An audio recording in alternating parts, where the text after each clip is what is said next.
Friend, कैसे हैं आप लोग? चलिए, उम्मीद करता हूँ आप लोग अच्छे होंगे। आप सभी का एसएन कोचिंग क्लासेस में स्वागत है। चलिए बच्चों, आज हम दूसरा टॉपिक से लेकर आए हैं रासायनिक बलगतिकी। रासायनिक बलगतिकी क्या होता है? केमिकल काइनेटिक्स से किसी भी रसायन विज्ञान के वेग को प्रभावित करने वाले कारक क्रियाविधि के बारे में भौतिक रसायन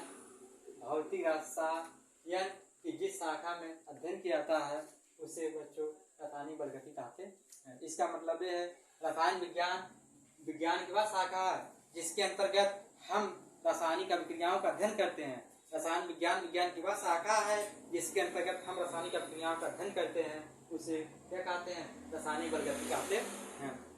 अब उनके अभिक्रिया के वेग को प्रभावित करने वाले कारक जो होते हैं उनके बारे में जो हम अध्ययन करते हैं उन्हीं को रासायनिक बलगतिकी कहते हैं।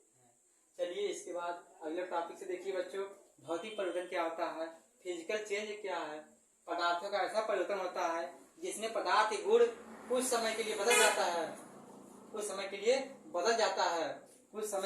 जाता है, परंतु उनकी बनावट में भार में कोई परिवर्तन नहीं होता है, उसे भौतिक परिवर्तन कहते हैं। पदार्थों का ऐसा परिवर्तन होता है बच्चों जो कुछ समय के लिए बदल जाता है, लेकिन तब भी उनके भार में बनावट में कोई परिवर्तन नहीं होता है।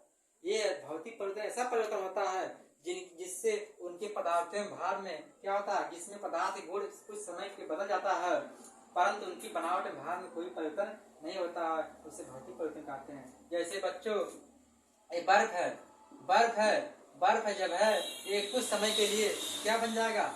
जल बन जाएगा, लेकिन तब भी इनके भार में बनावट में कोई परिवर्तन नहीं है। ये जल है बच्चों, जल कुछ समय के लिए बर्फ बन जाएगा, पर भी तब भी इनके भार बनावट में कोई परिवर्तन नहीं होगा। इसे क्या कहते हैं बच्चों? सब इसे कहते हैं भौतिक परिवर्तन कहते हैं। और भौतिक परिवर्तन कहते हैं। और भौतिक परिवर्तन देखिए बच्चों, वह परिवर्तन है जिसमें पदार्थ की भौतिक गुण अवस्था में परिवर्तन नहीं होता है। भौतिक परिवर्तन वह परिवर्तन होता है जिसके पदार्थ के गुण भौतिक अवस्था में कोई परिवर्तन नहीं होता है, लेकिन रासायनिक गुणों में क्या होता है?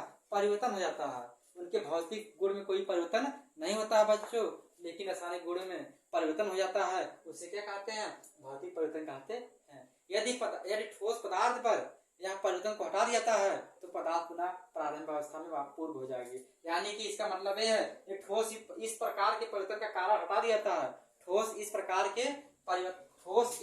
के परिवर्तन का कारण हटा दिया जाता है तो पदार्थ पुनः पूर्व अवस्था में आ जाता है।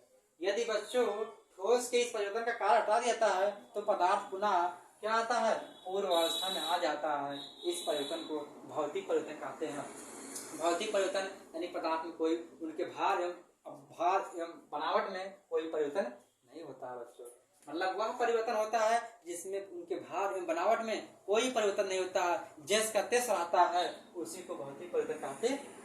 जैसे बर्फ का जल में बदलना, जल का क्या होता है? जमना, जल का वाष्पीकरण होता है, ये सब में बच्चों क्या होता है? भौतिक परिवर्तन होता है। इसमें कोई भार बनावट में परिवर्तन नहीं होता है, इसी को बच्चों भौतिक परिवर्तन कहते हैं। चलिए बच्चों, इतने के लिए इतना आप नोट कर लीजिएगा। इसके बाद हम कल फिर अगला टॉपिक लेकर आएंगे। आप डेली बच्चों स्टेप बाय स्टेप आप हमारे इस चैनल पर आप लोगों के लिए डेली जो मिलेगा नोट, आप लोग जो है इसे नोट करते जाइए। एक सब्जेक्ट एक पॉइंट हम क्लियर करते चलेंगे बच्चों, ठीक? आप लोग नोट करते जाइए। पूरा सिलेबस हम इस अपने चैनल पर या यूट्यूब चैनल पर, इस चैनल पर आप लोगों को हम कंप्लीट करवाएंगे बच्चों। विज्ञान का हो, चाहे मैथ का हो, चाहे भौतिक विज्ञान हो, चाहे रसायन विज्ञान हो, यानी कि हम कक्षा 10 के पूरा सब्जेक्ट इस चैनल पर आप लोगों को हम कंप्लीट करवाएंगे बच्चों। तब तक के लिए धन्यवाद बच्चों। कल पुनः हम आप लोगों से मिलेंगे बच्चों। ठीक।